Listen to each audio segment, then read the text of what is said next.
ایک کسٹم افسر ہیں جبار نیازی، ان کے بارے میں کچھ بھی تفصیل نہیں ہے. ایس پی کماڑی فارمر سابق ایس پی کماڑی ہیں فدا جاوری، ان کے بارے میں کوئی تفصیل نہیں ہے. اے ایس آئی واجد ہے جو کہ فدا جاوری کے فرنٹ مین تھے، ان کے بارے میں کچھ نہیں ہے. اسی طرح آپ یو کین نیم اٹ، یعنی آپ نام لیتے جائیں. اس میں صرف انہوں نے ٹارگٹ کیا، یعنی اس کے اندر کوئی ایویڈنٹلی، جو میں نے آپ کو بتایا کہ پہلے ایک جو فرسٹ آئی او نے اور سیکنڈ آئی او جو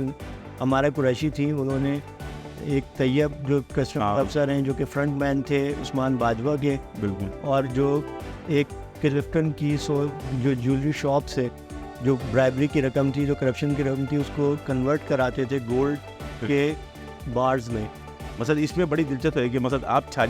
پورا چھالیہ نیٹ ورک کے اوپر آپ کیس بنا رہے ہیں، افسران کے خلاف آپ ایسیٹس بیانڈ مین کی انکوائری میں لے رہے ہیں. چھالیہ اسمگلنگ کے لیے جو چھالیہ کی جس کمپنی کے ذریعے چھالیہ اسمگل ہو رہی ہے، وہ چھالیہ کے جو ہے ملزمان جو ہے وہ بیل پہ رہا بھی ہو رہے ہیں. چھالیہ آپ نے ریکور نہیں، کوئی گاڑیاں جو کوئی ڈیٹا آپ نے نہیں لیا. 2019 سے 2023 کے درمیان میں ان کمپنیوں نے کتنی چھالیاں امپورٹ ہوئی اور کتنی انہوں نے فروخت کی. لیکن جو آپ فائنل چارج شیٹ جمع ہوئی ہے، اس کے اندر انہوں نے تقریباً 34 ملزمان کو نامزد کیا ہے، جس میں سے 13 جو ہیں وہ بیل پر ہیں، 19 جو ہے وہ مفرور دکھائے ہیں، اور 2 گرفتار ہیں جو کہ ابتدا میں ہی گرفتار کیے گئے. السلام علیکم ناظرین، آپ کا میزبان عادل جواد ایک مرتبہ پھر حاضر ہے، اور میرے ساتھ ہیں سینئر صحافی نادر خان.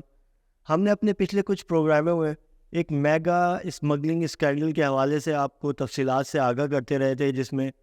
ایف آئی اے نے مختلف انٹیلیجنس اداروں کی مدد سے بیٹل نٹ یعنی چھالیہ کی اسمگلنگ کا ایک بہت بڑا نیٹ ورک ڈسکور کیا تھا، جس میں نہ صرف اس کراچی کی بڑے فیکٹری مالکان، جو چھالیہ بنانے والی فیکٹری مالکان اور ان کے بیٹر، ان کے فرنٹ مین انوالو تھے، بلکہ اس کے اندر custom intelligence, custom preventive,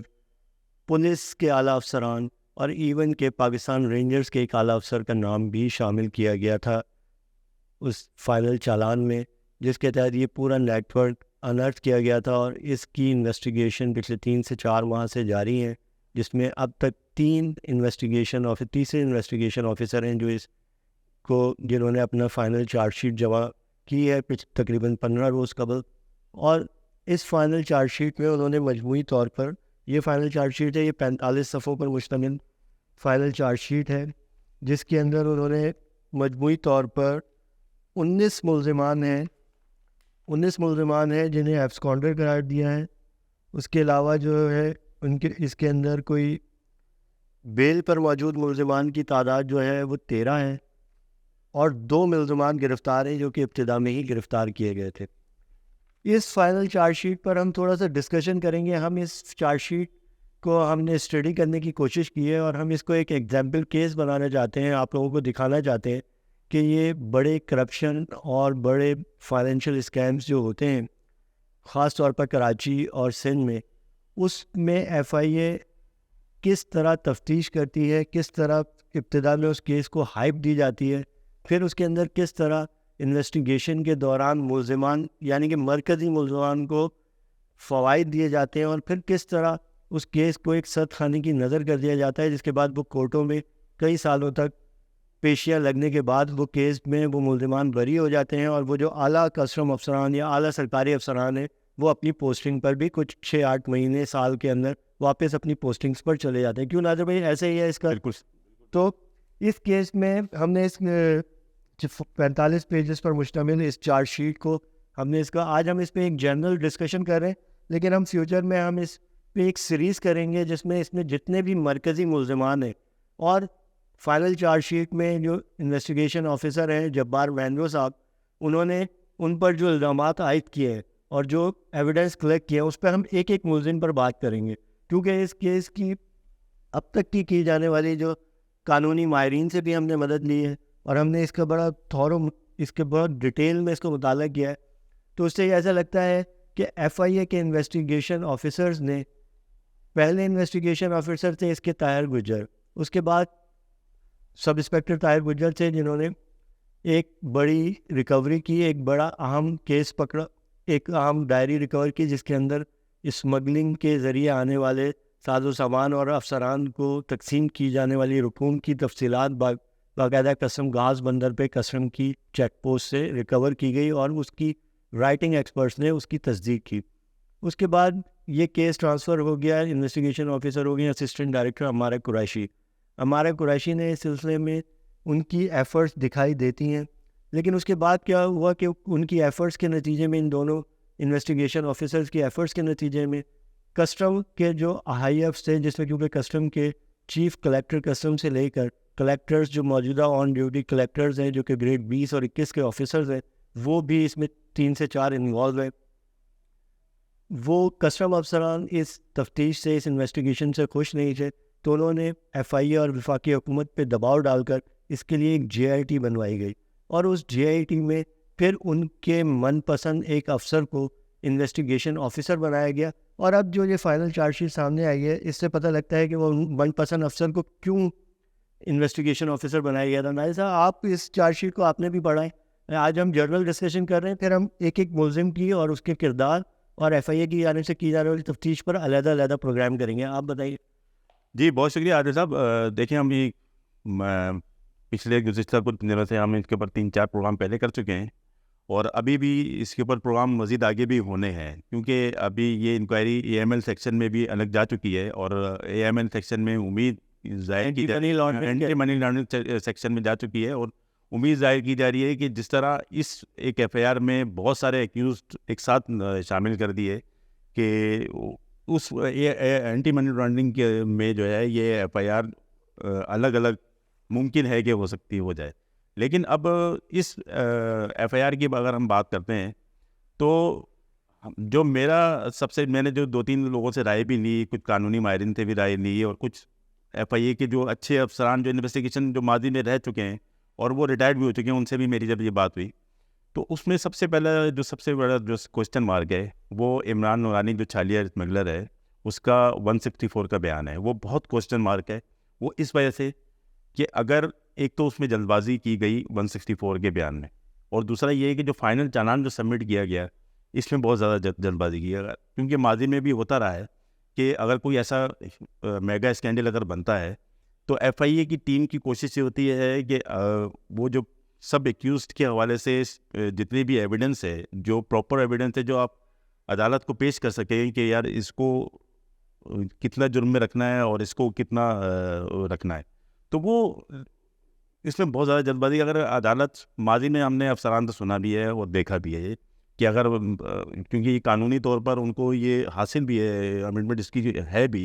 F آئی اے کو, کہ اگر عدالت آپ کے اوپر یہ زور دے رہی ہے تفتیشی افسر کے اوپر کہ آپ فائنل چالان سبمٹ کر دیں, تو جو چالان انہوں نے ابتدائی طور پہ جو جمع کروائے ہوتے ہیں انہیں کو وہ فائنل چالان کنسیڈر کرتی ہیں. پھر 3 کے قریب میرے خیال میں ان کو یہ ہے کہ 3 سپلیمنٹری چالان جمع کرانے کی, سپلیمنٹری فائنل چالان جو ہے وہ جمع کرانے کی اجازت ہے, یہ قانون میں ہے. تو یہ ہونا یہ چاہیے تھا کہ اگر وہ عدالت اگر یہ کر رہی تھی تو آپ عدالت کو بول دیتے کہ بھائی جو ہم نے چالان جمع پہلے کی وہ تو ہے ناظر صاحب, اس کی بیس پہ معاملہ یہ ہے کہ 164 کا جو بیان تھا, اس 164 کے بیان میں جو عمران نورانی نے جتنے لوگوں پر الزامات عائد کیے, پہلے یہ 161 کا بیان لیا جاتا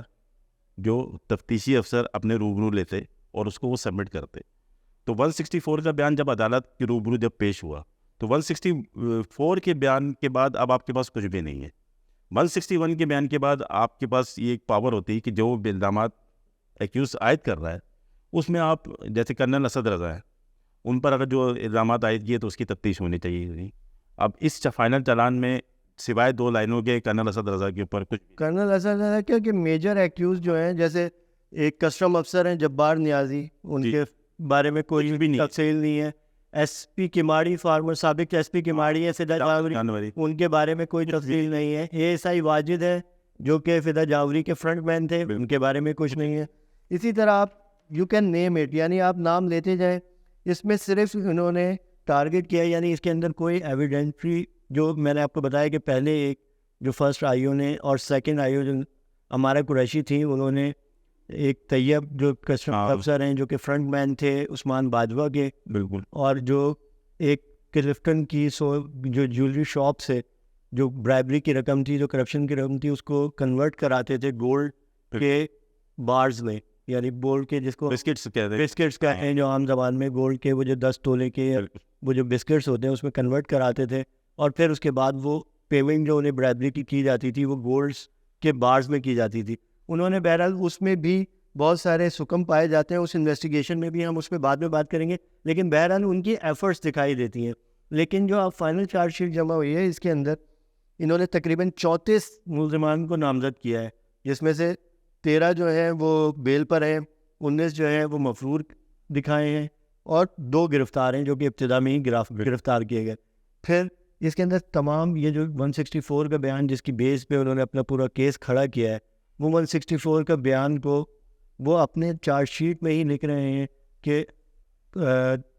عامر تھیم جو کلیکٹر کسٹم ہیں ان کے وکیل نے اس کو کراس کیا, اور اس کراس میں وہ آلموسٹ وہ جو قانون ماہرین کہتے ہیں کہ وہ نل اینڈ وائڈ ہو گیا ہے, کیونکہ انہوں نے اپنی کنٹروڈکٹری ایکسیپٹ کر لیا, ان کی کنٹروڈکشن ایکسیپٹ کر لی انہوں نے اس کراس کے اندر.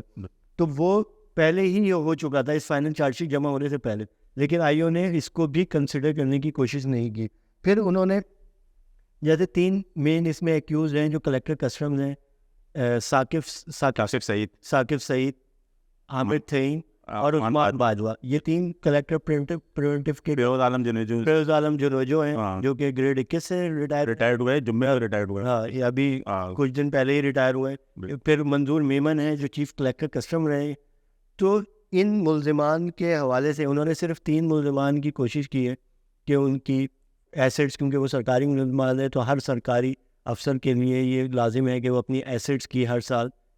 جمع کراتا ہے, اپنے ایسٹ ڈکلیریشن فارم جمع کراتا ہے, ان کی تفصیلات لے کے اور ان کی پرسنل, یعنی انہوں نے کسٹم اسمگلنگ سے زیادہ انہوں نے کوشش کی, ان ملزمان پہ بھی یہ کوشش کی کہ ان کے ایسے بیونڈ مین کا کیس ثابت کرنے کی کوشش کی جائے. لیکن جب یہ کیس ہی اب اسی طرح اینٹی منی لانڈرنگ کے حوالے سے آپ سے جو بات کی آپ نے کہ اینٹی منی لانڈرنگ کے تحت بھی انکوائریز رجسٹرڈ کی گئی ہیں اور اس میں مقدمات ہونے, تو اینٹی منی لانڈرنگ تو پریڈیکیٹ آفینس ہے. بالکل, جب تک کہ یہ ایف آئی آر یہ چالان ثابت نہیں ہوگا تو آپ اینٹی منی لانڈرنگ کا کوئی بھی کیس ان افسران پہ ثابت ہی نہیں کر سکتے. صحیح بات. تو اور یہ اتنا کمزور کیس بنایا گیا ہے, اور اس میں بہت زیادہ طور پہ اگر میں آپ کو آنے والے دنوں میں آپ کو ہم مختلف افسران کی جو اس میں اہم ملزمان ہیں ان کی علیحدہ وہ تفصیل بتائیں گے. لیکن جو میں آپ کو بتانا چاہ رہا ہوں یہ بتانا چاہ رہا ہوں کہ اس کے اندر کسی بھی افسر کے بارے میں کوئی بھی فورنسک ایویڈنس اس میں ایک چیز میں تھوڑا سا اضافہ کر دوں. میرا آپ کی نا بات, یہ چلان ہے بیس کرتا ہے پورا مقدمہ چھالیا اسمگلنگ پر. جی, اب چھالیا جتنی چھالیا فیکٹری جو سیز کی گئی, کیا اس میں کوئی چھالیا برآمد کی گئی؟ اس میں چلان میں کہیں ذکر کہیں کوئی چھالیا برآمد نہیں کی گئی. چھالیا جو پورا چھالیاں جو ہے امپورٹ قانونی طور پہ بھی کی جاتی ہے, اور یہ فیکٹریز کو ہر فیکٹری کا ایک کوٹا ہوتا ہے کہ وہ اس حساب سے وہ امپورٹ کر سکتے ہیں. صحیح. تو وہ اس کے بعد جو یہ اسمگلنگ کے ذریعے جو چھالیاں لائی جاتی ہیں وہ اس میں مکس کرتے ہیں کہ وہ شو کرتے ہیں کہ بھائی ہم نے اتنا ہماری جو ہے, جیسے انہوں نے 2 عمران نورانی کی 2 شیل کمپنیز کا ذکر کیا ہے اس کیس میں, ایک الوزیفہ انڈسٹریز ہے اور ایک گلیکسی انٹرنیشنل ہے. تو ان دونوں کمپنیز کا انہوں نے کہا کہ جی یہ شیل کمپنیز تھی اور ان کا اتنا ٹرن اوور ہے اور 179 ملین, اور نہ ان اکاؤنٹس کو اسکروٹنائز کیا گیا کہ اوور آل تو ہو سکتا ہے وہ ایک ہی رقم کو بار بار ٹرانسفر بھی ہو سکتی ہے. پھر اس میں یہ نہیں دیکھا گیا کہ انہوں نے کتنا لیگلی امپورٹ کیا, اور انہوں نے سیل, ان کا جو سیل وہ اس کمپنی کا جو ریکارڈ تھا کہ انہوں نے کتنا سیل کیا, ان کی انکم کتنی ہوئی, اور اس کا ڈفرینس کیا تھا کہ یعنی اس میں کتنی انہوں نے جو لیگل امپورٹ کی جانے والی چھالیاں تھی اور کتنی انلیگل. اسی طرح جو کمپنیز کے نام بھی ہیں جو کہ 7 سے 8 کمپنیز. اچھا, اس میں تھوڑا سا اضافہ میں ایک کمپنی کے بھی کسی مالک کو صحیح طرح انٹروگیٹ نہیں کیا گیا, نہ ہی ان سے جو ہے کوئی کسی قسم کی کوئی ڈیٹیل لی گئی, نہ ان کا ریکارڈ لیا گیا. ان فیکٹریز کو سیل بھی پتہ نہیں کیا گیا ہے, کیونکہ چھالیا کی کیا ابھی شہر میں پوزیشن. میں تھوڑا سا اس چلان کے حوالے سے اضافہ کروں, جیسے الوزیفہ اور گلیکسی انٹرنیشنل کے حوالے سے ذکر کیا آپ نے, تو اسی ایف آئی آر میں یہ 3 جو اس کے جو بے نامی کمپنی کے جو 3 ڈائریکٹرز تھے جو عمران نورانی کے ہی اکاؤنٹنٹ تھے, وہ انہیں کے نام پر یہ رجسٹرڈ ہے, چارٹرڈ اکاؤنٹنٹ کی حیثیت سے ان کو ظاہر کیا گیا تھا. اچھا, یہ تینوں افراد اب بیل پہ رہا ہو چکے ہیں. مثلا اس میں بڑی دلچسپ ہے کہ مثلا آپ چھالیا نیٹ ورک کے اوپر آپ کیس بنا رہے ہیں، افسران کے خلاف آپ ایسٹس بیانڈ مین کی انکوائری میں لے گئے. چھالیہ اسمگلنگ کے لیے جو چھالیہ کی جس کمپنی کے ذریعے چھالیہ اسمگل ہو رہی ہے وہ چھالیہ کے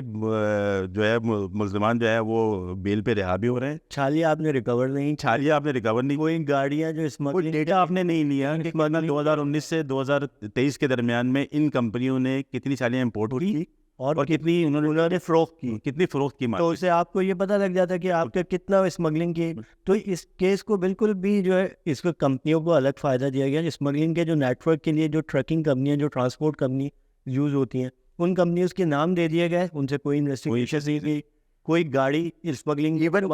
گاڑیوں کے آپ کے پاس پورے بہت ڈیٹا ہے، تقریباً 363 گاڑیوں کا ڈیٹا ہے جو ہب سے اور بلوچستان کے مختلف راستوں سے کراچی میں سامان اور ایک سامان کو پکڑا گیا، وہ بھی ہمارا قریشی، ہمارا بھی بعد میں چھوڑ دی گئی. بالکل. تو اس طرح یہ مطلب یہ بالکل ہی ایک ایسا، جب آپ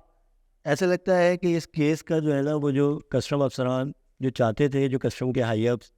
کہ وہ اس کیس سے وہ جو پریشان تھے کیونکہ ان کی ایک سول ان کی سروس پہ کسٹم کی سروسز پہ ایک بہت بڑا، کیونکہ ان کے بہت بڑے بڑے نام آ گئے تھے، تو وہ جو اپنا دباؤ ڈالنے میں وہ کامیاب ہو گئے اور انہوں نے کسی طرح سے اس کیس کو، اور اس میں مجھے تو یہاں تک بھی اطلاعات ہیں کہ جو موجودہ ڈائریکٹر ایف آئی اے ہیں اور اے ڈی جی ایف آئی اے ہیں مجاہد اکبر صاحب اور ظہیم اقبال شیخ صاحب، انہیں یہ بھی اطلاعات کہیں سے ملی اور وہ اس معاملے میں بھی انکوائری کر رہے ہیں کہ اس کیس میں اس انویسٹیگیشن یہ چارج شیٹ جمع، فائنل چارج شیٹ جمع ہونے کے فوراً بعد کسٹم افسران نے اور جو ملزمان نے انہوں نے کوئی بہت بڑی رقم چندہ کی گئی ہے، جو کہ